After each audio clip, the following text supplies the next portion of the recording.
പല ബ്രാൻഡുകളും അന്വേഷിച്ചു. വീടിൻ്റെ എക്സ്പെൻസ് വെച്ച് നോക്കുകയാണെന്നുണ്ടെങ്കിൽ നമുക്ക് വളരെ പോസിറ്റീവാണ്. ഇത് നമ്മുടേതെന്ന് പറഞ്ഞാൽ ഒരു സാധാരണ ഒരു വീട്ടിൽ ചെറുതാണ് വെക്കാറ്. ഒരു 5 പിന്നെ കെ വെക്കാറുള്ളൂ, കിലോ വാട്ടൊക്കെ വെക്കാറുള്ളൂ. നമ്മളിത് 15 ഇത് വെച്ചിട്ടുണ്ട്. അപ്പോൾ നമ്മൾ വീടിനനുസരിച്ച് നമ്മൾ സ്വിമ്മിംഗ് പൂളും കാര്യങ്ങളൊക്കെ ഉണ്ടാകുകൊണ്ട് കുറച്ച് നല്ലത് വേണം എന്ന് പറഞ്ഞപ്പോഴാണ് ഇന്ത്യൻ്റെ ഒരു ബ്രാൻഡ് വന്നിട്ടുണ്ട് എന്ന് നമ്മളെ ജെ ടെക്നോളജീൻ്റെ കുട്ടികൾ പറഞ്ഞപ്പോൾ നമ്മളത് ഒരു പരീക്ഷണം നടത്തി.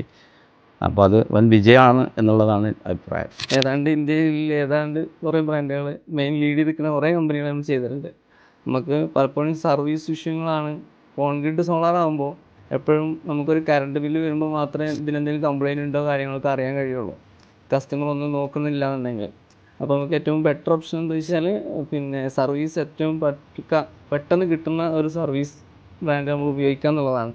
നമ്മൾ നാട്ടിൽ നിന്ന് തന്നെ അല്ലതാകുമ്പോൾ, കേരളത്തിൽ നിന്ന് തന്നെയല്ലേ ഒരു ബ്രാൻഡ് ആകുമ്പോൾ നമുക്ക് സർവീസ് പക്ക ആയിരിക്കും എന്നുള്ളതുകൊണ്ടാണ് നമ്മൾ സോളാർ ചൂസ് ചെയ്യാനുള്ള മെയിൻ കാരണമായിട്ടുള്ളത്.